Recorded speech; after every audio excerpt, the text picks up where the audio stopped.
चीन के इलाके में घुसकर भारत ने ललकारा है। और ऐसा हम इसलिए कह रहे हैं क्योंकि भारतीय नौसेना के 3 आधुनिक युद्धपोत साउथ चाइना सी में तैनात किए गए हैं।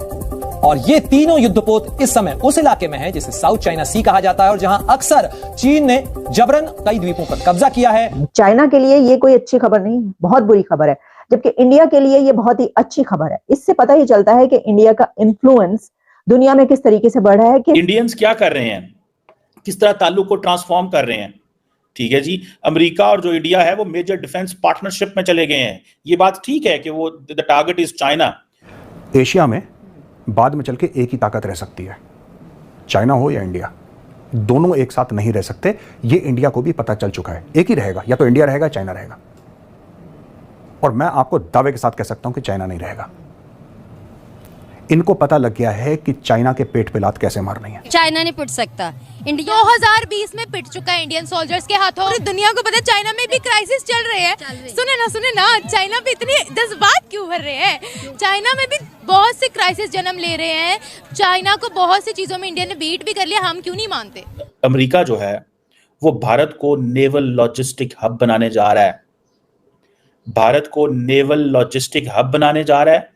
और हम क्या कर रहे हैं? हम कह रहे हैं कि नहीं, हंसा तोड़े नाल कोई ताल्लुकात नहीं रख रहे हैं। चाइना को काउंटर करना शुरू करो। चाइना के कोई दोस्त थोड़ा ना दुनिया में, चाइना के गुलाम दुनिया भर में हैं। पाकिस्तान, मालदीव्स, है ना, ये सब चाइना के गुलाम हैं।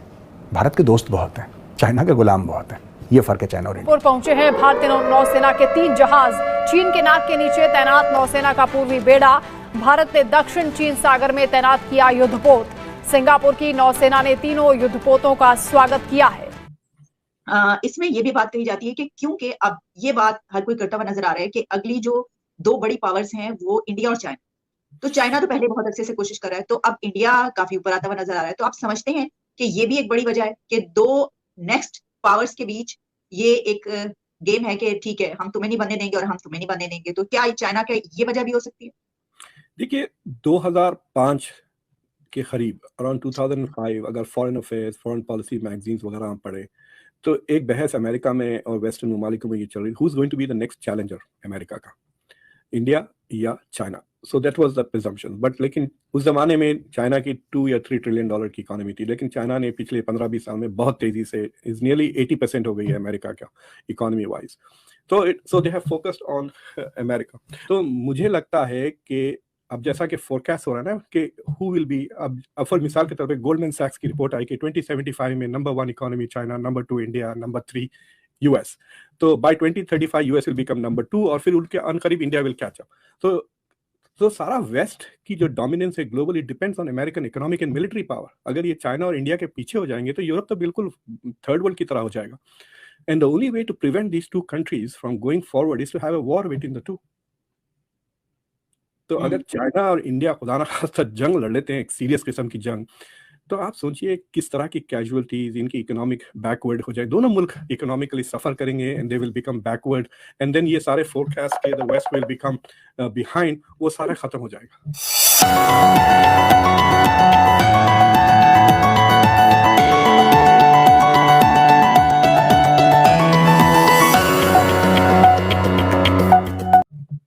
तो डॉक्टर साहब, इसको हम एक बिगर गेम के तौर पर देख सकते हैं, जो सिर्फ ताकतों की गेम नहीं है, तो रीजन्स की गेम भी हो गई ना फिर। एक तरफ जो है वो कह रहा है कि मैं बनूंगा वो बनने के लिए, और फिर आप 2 ऐसी बड़ी ताकतों को लड़ा दें ताकि आप बैठ के इसी तरीके से, जैसे आपने फिल्म का बताया, बैठ के तमाशा देखें और फिर आप जो है वो उसी तरीके से जो है वो रूल करते हैं। अच्छा, जरा पाकिस्तान की बात कर लें। इस सारे सिनेरियो में आपको पाकिस्तान कहाँ नजर आ रहा है? क्योंकि पाकिस्तान और चाइना की दोस्ती आप जानते हैं समंदरों से गहरी है। तो क्या ये जो है पहले तो अच्छा ये कहा जाता था कि चाइना इस्तेमाल करेगा पाकिस्तान को इंडिया के खिलाफ, इस तरह की बातें अक्सर होती रहती है ना कि जी ये हो जाएगा वो हो जाएगा, खतरा है। लेकिन हमने देखा कि चाइना तो खुद ही जो है वो ये करता हुआ। तो कैसे देख रहे हैं आप? मतलब ये इंडिया की डिफेंस पॉलिसी भी कहती है ना कि टू फ्रंट्स एंड 2.5 फ्रंट्स की जो बात करते हैं कि अगर हमला अगर हुआ इंडिया पे तो दोनों फ्रंट्स पे दोनों मुल्क करेंगे और फिर इंडिया में इंटरनली इंसर्जेंसी हो जाएगी, खासतौर से कश्मीर को लेकर। तो उसको वो 2.5 फ्रंट्स की बात कहते हैं। देखिए, ये 2 फ्रंट्स वॉर कोऑर्डिनेशन, मतलब क्या इतनी कैपेबिलिटीज है, कोऑर्डिनेशन है। और आई एम नॉट श्योर कि Pakistan is in a position to have a war with India और एनीबडी एल्स। अगर आप डिफॉल्ट से बच जाते हैं आइंदा 2 महीने में तो it will be a major achievement. ये नरेंद्र मोदी सितंबर में समरकंद में ही was in the same room with Xi Jinping. फिर उसके 2 महीने बाद वो बाली में, वहां पे तो मुलाकात भी हुई, हाथ भी मिलाए, बड़े हंस के बात भी की इन्होंने। तो there have been so many opportunities to raise this issue and settle this. ये दोनों मुल्क को चाहिए कि they appoint a joint commission of ex-military officers who just sit down and draw the PLA. China analysts का कहना है कि China wants the border to remain ambiguous. तो अगर क्लैरिटी नहीं है, कोई इंटरनेशनल अंडरस्टैंडिंग नहीं है कि बॉर्डर नहीं है, तो China can keep encroaching and taking territory. तो आप चाइना मुसलसल फैल रहा है धीरे धीरे, वो हर बॉर्डर पे इस तरह की हरकतें करता है। वो एक दो मील रोज खाने की चक्कर में है। अब इंडिया के वो लाइन ड्रॉ कर दें और इंटरनेशनली यूएन में कहीं वो नक्शा बिठा दें कि देखिए ये एक्चुअल लाइन ऑफ कंट्रोल है, बस इसके आगे आप नहीं आ सकते। So that there will be, China tries its best to not violate international law. So अगर ये एग्रीमेंट हो जाता है तो आई थिंक वो एंक्रोचमेंट खत्म हो जाएंगे। कि partnership, we have to deepen the partnership. हर चीज बंदा यही सोच रहा है, क्योंकि उनके पास जो इतना बड़ा ओशन है, इंडियन ओशन, उससे वो फायदा उठा रहे हैं। और हमने वो ओशन में, जारी बात है, एक बना के ग्वादर में चाइनीज इन्वेस्टमेंट कराई, उसको इतना पोलिटिसाइज किया कि सारे के सारे बंदे जो है ना वो ठीक है। अब वो कहते हैं जी कि हाँ हम आपको ग्लोबल साउथ का लीडर भी बनाएंगे। वो इंडिया को सीधा सीधा रोल दे रहे हैं ग्लोबल साउथ का, इससे पहले कि चाइनीज जो है वो रोल ले लें, हम जो है वो इंडिया को वो रोल देंगे। ये है वो चीज, इससे पहले कि वो रोल चाइनीज ले लें, हम इंडिया को वो रोल देंगे। सो वो रोल इंडिया को दे रहे हैं।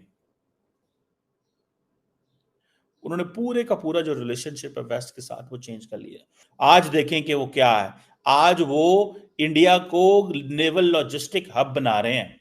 और हम क्या कह रहे हैं, मैं नेवल लॉजिस्टिक हब की कोई नई स्टोरी नहीं है, ये कोई नई स्टोरी नहीं है, ये पिछले साल से चीजें चल रही हैं। लेकिन मैं आपको सिर्फ ये बताना चाहता हूं कि आप कह रहे हैं हमने अड्डे नहीं देने, वो कहते हैं जी ठीक है, डोंट वरी, अड्डे ना दें हमें हम एक नेवल लॉजिस्टिक हब बना दें। आप अड्डे वो नेवल लॉजिस्टिक हब क्या होता है?